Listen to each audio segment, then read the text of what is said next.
Review: Night of the Dead 2013. Night of the Dead takes the medieval crusader mythos and throws it headlong into a grimy zombie film, with decidedly mixed results. The premise is straightforward and full of pulp appeal.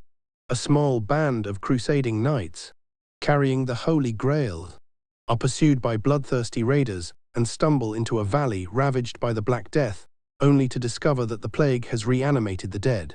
What follows is a desperate hack-and-slash survival story where swords clash, armor clanks, and rotting corpses keep coming back for more. The film leans heavily on its gritty atmosphere.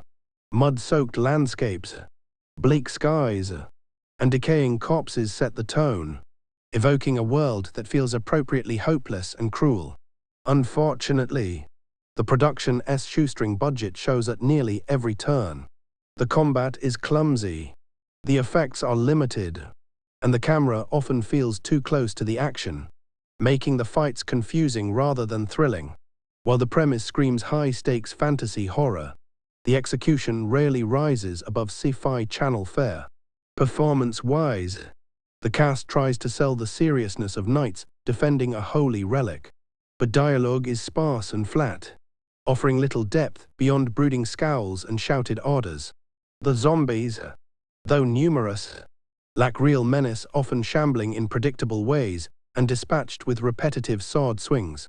Still, there's a certain scrappy charm to Night of the Dead.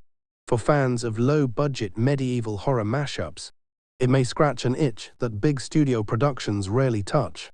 But for most viewers, the pacing drags, the action underwhelms, and the film never quite delivers on the promise of its awesome logline.